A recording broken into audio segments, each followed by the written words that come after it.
સગા મળ્યા પણ બધા સ્વાર્થી. મારે ખરેખર આજ બોલવું જ નહોતું,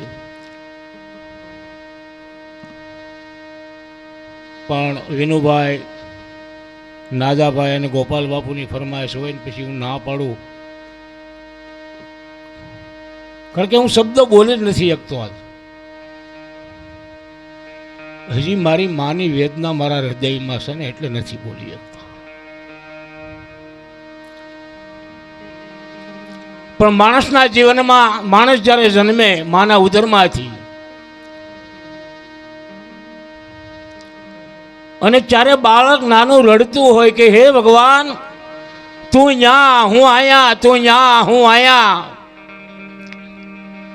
ઈશ્વરને કહે હે પ્રભુ હું તારાથી જુદું પડી માના ઉદરમાંથી અવની પર જન્મો, હવે તારીથી હું જુદો થો, તું ન્યા અને હું આયા.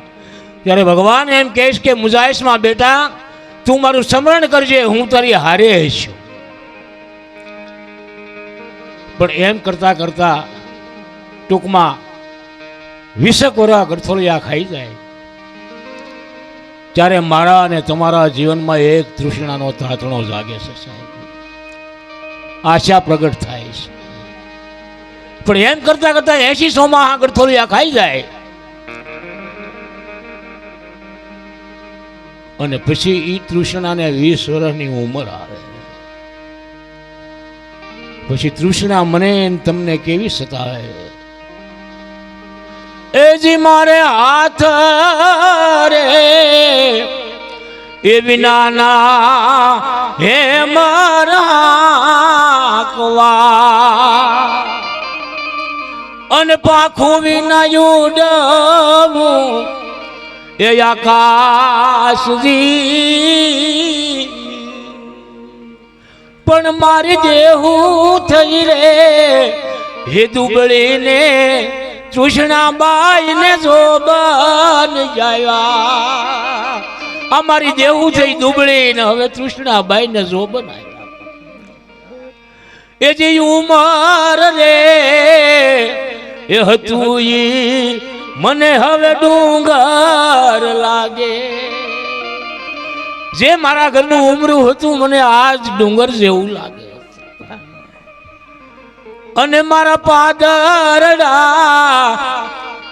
એ પરદેશજી, અમારી દેવું થઈ રે હે દુબળીને તૃષ્ણાબાઈ ને જોબન જાયા. મારી દેવું થઈ દુબળી તૃષ્ણાબાઈ ને જોબન આવ્યા. હવે હું કરું? હાથ નથી ને હેમર હાંકવા પગ નથી અને પાંખે ઉડવું છે. પણ પરિસ્થિતિ કેવી થાય જીવનમાં, ગડપણ મને તમને આવી જાય ને ખબર નથી રહેતી બાપ. એ ગઢપણ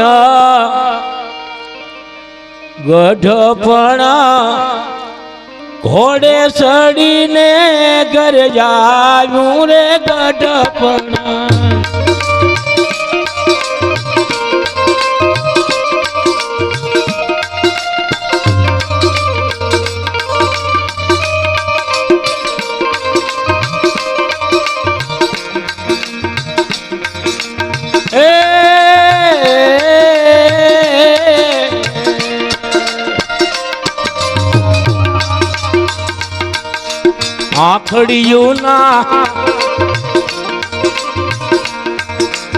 આખડિયું ના ઓ સાથ યારે અંજવાલા રે ગણે ભુવનમાં જેવા ઈ જાશે તારે કાળા રે ગઢપણ.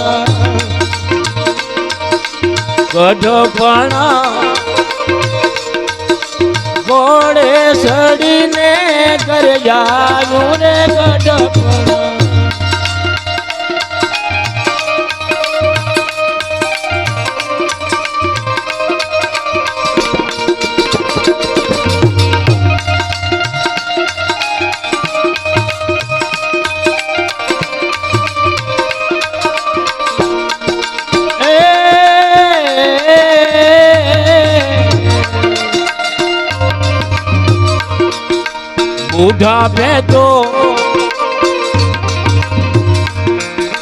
બુઢા ભેતો થોડા નિશાન બતાવ્યા રે બુઢા ભેતો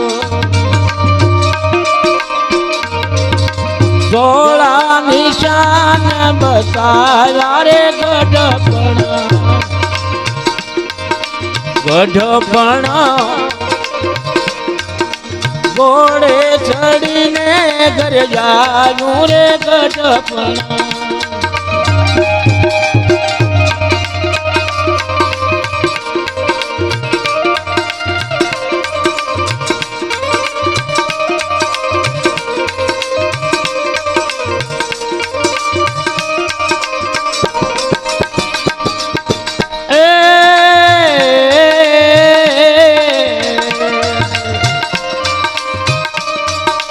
ડગમગ ડોલે ડગમગ ડગમગ ડગમગ ડોલે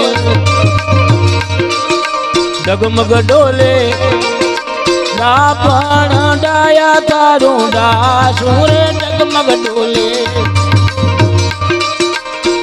પણ ડાયા તારું ડાસું રે ગઢપણ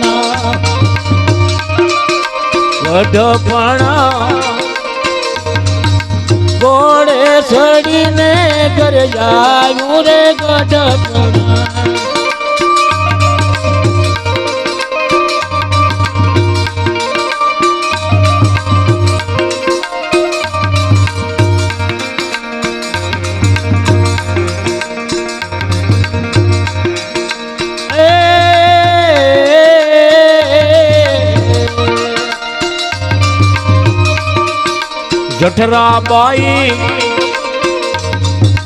જઠરાબાઈ ભૂલી ગઈ રે એનો તાલ રે જઠરાબાઈ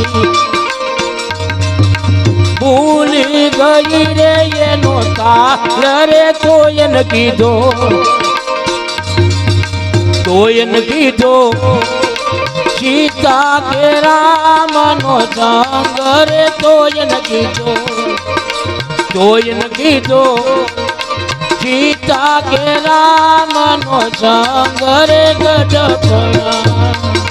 ગઢપણ ઘોડે ચડીને ઘર જાયું રે ગઢપણ ઘોડે ચડીને ઘર જાયું રે ગઢપણ ફરી એક વખત નાગાભાઈને હું કહું ઘડી આનંદ કરાવો અને ભોજાભાઈને પણ જ્યાં